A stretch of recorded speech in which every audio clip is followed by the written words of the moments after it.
Alright, so they say sleep is supposed to be rejuvenating. You're supposed to go to bed, wake up, and be ready to attack the day. But how many times do you wake up and your eyes feel bad?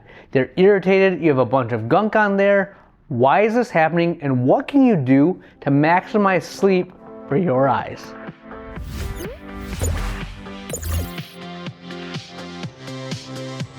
Alright, so number one, let's put it out there. I believe sleep is the best supplement. Yes, a good night's sleep can make your day that much better. The reason for this is sleep is rejuvenating. It helps you recover. Cortisol goes down when you get a good night's sleep. Now, cortisol is a stress hormone that's responsible for inflammation. High cortisol levels cause you to be inflamed. This affects you all over the body, whether it's your gut, your joints, or even your eyes. High cortisol levels will inhibit your optimal functioning as a human, period. So let's get specific with the eye. High cortisol levels will actually downregulate your parasympathetic nervous system. Whoa, parasympathetic nervous system, what does that even mean?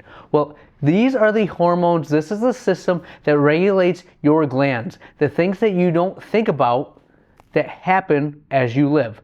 Examples, your lacrimal gland is the gland that produces your tears. Well, with low parasympathetic function, you produce less tears. Your meibomian glands are the glands of your eyes that secrete oil that stops your tears from evaporating. Well, these glands don't function as well with high cortisol levels and low parasympathetic activity. So the moral of the story is, get rid of cortisol, eliminate your stress, that will lower inflammation, your eyes will function better. All right, so sleep can be rejuvenating. That rejuvenation will help you all over your body, but I care about your eyes, so that's what I'm going to talk about. Now, the other things that happen in sleep aren't necessarily related to bodily functions. They're things that put you at higher risk of having irritation. An example, how many of you like to have a fan on you when you sleep at night? Or your bedroom is a very dry environment?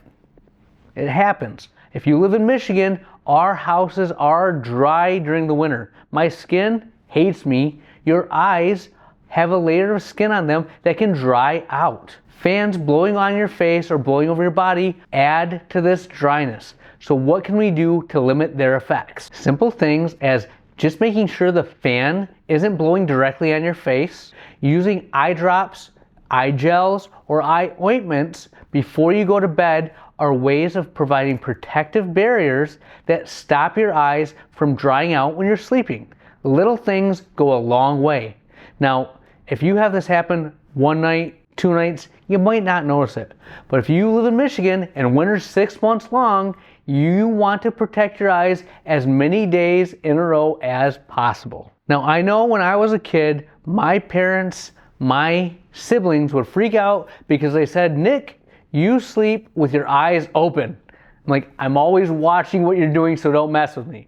But in all reality, I have something called incomplete lid closure, which causes exposure keratitis. Again, big words. My eyes don't close completely when I sleep, and that causes the tissue that's exposed to dry out. That makes sense, right? How many of you have seen a parent or a sibling that don't sleep with their eyes completely closed? Now, if you ever see a baby that does that, you may wonder, why aren't their eyes dry? Simple answer is, their eyes function at a high level. They don't have cortisol streaming through their bodies, so their lacrimal glands, their meibomian glands that we talked about earlier, are functioning optimally. Unfortunately, not all of us are functioning optimally, so if we have that exposure, your eyes are going to dry out. Things you can do, again, gels and ointments are things you can put in your eyes to help protect from the dryness affecting your eyes. We have things called moisture goggles. Yeah, goggles that you sleep in that help keep moisture on your eyes. And I've seen people do things as simple as taping their eye closed when they go to bed at night. These are little things that go a long way. Incomplete lid closure is probably the #1 thing I see in patients that complain of morning dryness. Now, the last thing that I see quite often that affects us as we sleep are my patients with sleep apnea.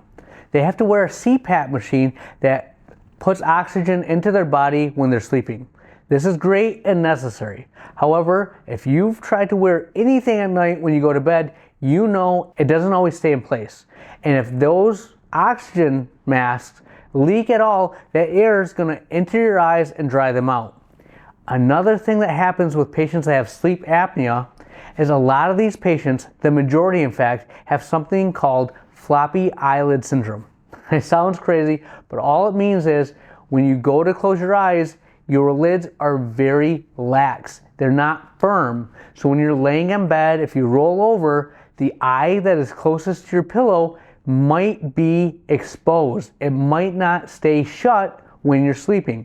So the combination of the oxygen going into your eyes or your eyelids not doing their job to protect your cornea will cause you to have a lot of irritation and discomfort when you wake up in the morning. Again, I'm beating the same drum, but gels, ointments, moisture goggles, or even taping your eyelids shut when you go to sleep are simple things you can do that will set your eyes up for success throughout the day. So these are just a few things, but as you can see, your sleep environment and making sure you get good, rejuvenating sleep is essential to you being healthy and your eyes functioning at the maximum of their ability. So if you learned something new, like, subscribe, and we'll see you in the next video.